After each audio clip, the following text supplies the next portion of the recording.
মুসলমান যতদিন থাকবে, মুসলমান যিনি থাকবে না, এই ভারত থাকবে না, ভারত থাকবে না। কারণ এই ভারতকে জান দিয়েছি আমরা, প্রাণ দিয়েছি আমরা, সাজিয়েছি আমরা। এই ভারত যদি আমরা জানের বিনিময়ে, প্রাণের বিনিময়ে, রক্তের বিনিময়ে সাজাতে পারি, এই ভারত কোনোদিন অন্য হতে পারে না, পারে না। হিন্দুস্তান জিন্দাবাদ, হিন্দুস্তান জিন্দাবাদ, হিন্দুস্তান জিন্দাবাদ, হিন্দুস্তান জিন্দাবাদ, হিন্দুস্তান জিন্দাবাদ। আমার প্রিয় মুসলমানেরা, এই ভারতকে আমরা এত বেশি রক্ত দিয়েছি, এত বেশি রক্ত দিয়েছি। 1857 পরে যখন নাকি আশফাকুল্লাহ খান, যিনি একজন দেওবন্দের পুত্র সন্তান, আশফাকুল্লাহ খানকে যখন ধরা হলো, ইংরেজ বেঈমানেরা আশফাকুল্লাহ খানকে যখন ধরলো, ধরার পর তাকে ফাঁসির কাস্টে নিয়ে আসা হলো। এখন ফাঁসিতে ঝুলানো হবে। আশফাকুল্লাহ খানের চক্ষু থেকে জোর জোর করে পানি পড়েছে। অন্যান্য লোকেরা বলল, আশফাকুল্লাহ তোমার চোখ বেয়ে পানি পড়ে কেন? আশফাকুল্লাহ, তোমার কি পরিবারের কথা মনে পড়ে গেছে? তোমার কি ঘরের কথা মনে পড়ে গেছে? না হলে তোমার চোখে বেয়ে পানি পড়ে কেন? আশফাকুল্লাহ বলেন, না না না, পরিবারের কথা মনে হয় নাই, বাসার কথা মনে হয় নাই, এজন্য আশফাকুল্লাহ চক্ষু বেয়ে পানি পড়ছে না, আমার এজন্য পানি পড়েছে। আল্লাহ সুবহানাহু ওয়া তাআলা আমাকে শুধুমাত্র একটা জান দিয়েছেন, শুধুমাত্র একটা প্রাণ দিয়েছেন। এই প্রাণ তো এখনই আমি শহীদ হয়ে যাব আমার দেশকে রক্ষার জন্য। যদি আমার আল্লাহ সুবহানাহু ওয়া তাআলা আমাকে 1000টা প্রাণ দিতেন এই দেশকে সংরক্ষণের জন্য, আমি আশফাকুল্লাহ ফাঁসির মঞ্চে বারবার আমি শাহাদা দিতাম। আমার আপনার প্রিয় বন্ধুরা, আল্লামা জাফর থানসী রাহমাতুল্লাহি আলাইহি যখন নাকি ইংরেজ অ্যারেস্ট করে তাকে জেলের মধ্যে এত বেশি কষ্ট দিল, এত বেশি কষ্ট দিল, এত বেশি কষ্ট দিলে একজন জেলওয়ার এসে জেলের মধ্যে বলে, জাফর, ইংরেজ জাজ একটা রায় দিয়েছে, আগামীকাল সকাল হলেই পরে তোমাদেরকে ফাঁসির কাস্টে ঝুলানো হবে। আল্লামা জাফর থানসী বলেন, এই ইনফরমেশন পাওয়ার পরে সঙ্গে সঙ্গে আমরা আনন্দের মধ্যে মগ্ন হয়ে গেলাম। আহারে, যে শাহাদাতের জন্য সাহাবায়ে কেরামরা কান্না করেছেন, আল্লাহ আপনি আমাদেরকে শাহাদাতের মৃত্যু দেন। যদি কোনো ব্যক্তি শাহাদাতের মৃত্যুর তামান্না না করে মরে যায়, তার মওত হবে মুনাফিকের মওত, নাউযুবিল্লাহ। আল্লামা জাফর থানসী ওনার সাথী বন্ধুরা তারা খুশির মধ্যে মগ্ন হয়ে গেলেন। আগামীকাল শাহাদত বরণ করব, শাহাদত ফাঁসির কাস্টে ঝুলানো হবে। এর মানে হলো আমাকে ফাঁসির কাস্টে ঝুলানো হবে, এরপরেই আমার আল্লাহর সঙ্গে আমার দিদার হয়ে যাবে। এরপরে সকালবেলা যখন আবার জেলের মধ্যে আসে, এসার পরে বলে, তোমরা এত আনন্দ কেন, তোমরা এত বেশি আনন্দ তোমরা কেন করেছো? উলামায়ে কেরাম বলে, এই না, কিছু সময়ের মধ্যে আমাদেরকে ফাঁসির কাস্টে ঝুলানো হবে। আমরা ফাঁসিকে ভয় পাই না, ফাঁসির কাস্টে ঝুলবো যেমন সত্য, আল্লাহর সঙ্গে আমাদের দিদার হয়ে যাবে তেমন সত্য। তখন ইংরেজ জেলওয়াররা বলে, যে উলামারা ফাঁসির কাস্টে ঝুলতে ভয় পায় না, ভারতকে রক্ষার জন্য ফাঁসির রশিকে যারা ভয় পায় না, এদেরকে ফাঁসি দিয়ে লাভ নাই। তারপর জজ এই কমিটমেন্টকে আবার চেঞ্জ করে দিল, আর বলা হলো এদেরকে ফাঁসি দিয়ে লাভ নাই, এদেরকে কালাপানির 14 বছরের জেল দিয়ে দাও। কালাপানির জেল ওই সময়ের, মনে করে বর্তমানের তিহার জেলের অবস্থা। তিহার জেল কি সহজ না কঠিন? ওই সময়ে তিহার জেল মনে করে কালাপানির জেল। আল্লামা জাফর থানসীকে যখন নাকি কালাপানির জেলের মধ্যে এলোয়ে দেওয়া হচ্ছিল, আর ওনার পরিবারকে নিয়ে আসা হলো, এসে বলা হলো, জাফর, হতে পারে এটা তোমার জীবনের শেষ সাক্ষাৎ, একটাবার পরিবারকে দেখে নাও, একটাবার তোমার কলিজার টুকরা সন্তানকে দেখে নাও, আর তোমার প্রিয়তমা তোমার স্ত্রীকে দেখে নাও, হতে পারে 14 বছর পরে তুমি ফিরে নাও আসতে পারো। আল্লামা জাফর বলেন, আমার মনে কোনো কষ্ট নেই যে আমাকে 14 বছরের জেল দেওয়া হচ্ছে, আমার মনে বড় কষ্ট ছিল।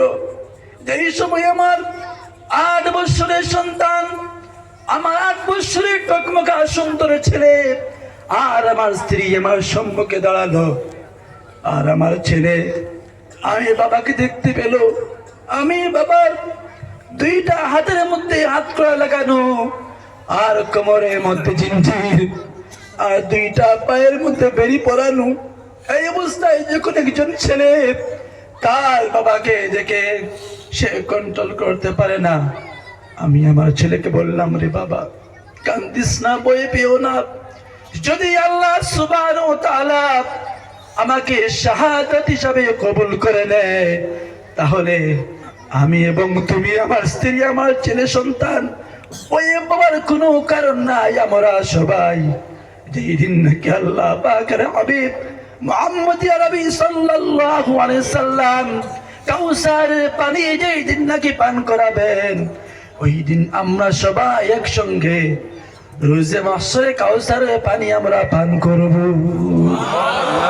এই হচ্ছে উলামায়ে কেরাম, এই হচ্ছে মুসলমানদের বলিদান, এই হচ্ছে মুসলমানদের ডিভোশন, এই হচ্ছে উলামায়ে কেরামদের স্যাক্রিফাইস।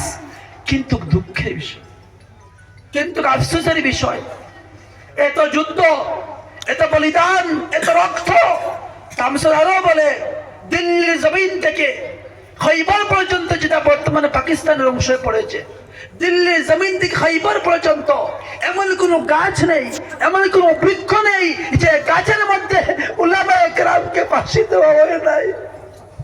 এমন কোনো বৃক্ষ নেই যে বৃক্ষর মধ্যে উলামায়ে কেরামকে ফাঁসি দেওয়া হয় নাই। দিল্লির মধ্যে এমন কোনো গাছ নেই যে গাছের মধ্যে উলামায়ে কেরামকে ফাঁসি দেওয়া হয় নাই।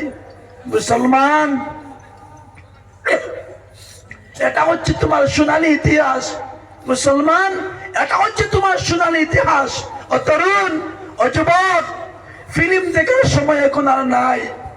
রাত ঘুমিয়ে ঘুমিয়ে ব্ল্যাঙ্কেটের নিচে লুকিয়ে লুকিয়ে ফিল্ম দেখো, এগুলো আর দেখো না বাবা, এগুলো আর দেখো না।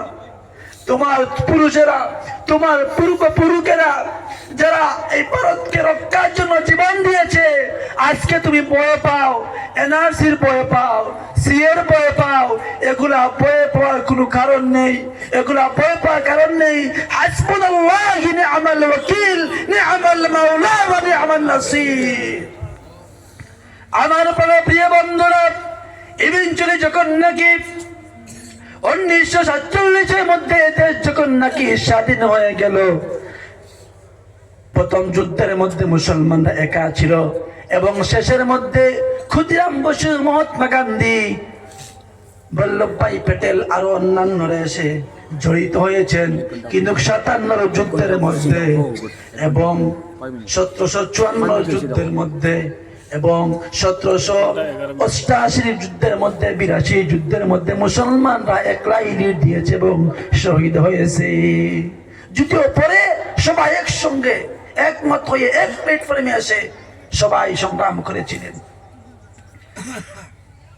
শেখুল হিন্দ দেওবন্দের প্রথম সন্তান শেখুল হিন্দ মাহমুদুল হাসান দেওবন্দি রহমতুল্লাহ আলাইহি, ইংরেজরা উনাকে যখন অ্যারেস্ট করলো, অ্যারেস্ট করার পরে উনাকে যখন জেলের মধ্যে পাঠানো হলো, জেলের মধ্যে অনেক দিন তিনি থেকে যখন আবার ভারতে ফিরে আসলেন, ভারতের সাগর পার হয়ে যখন ভারতের জমিনের মধ্যে পা রাখলেন, তখন মহাত্মা গান্ধী শেখুল হিন্দের হাতের মধ্যে ধরেছেন, ধরে বলেছেন ভারত গুরু।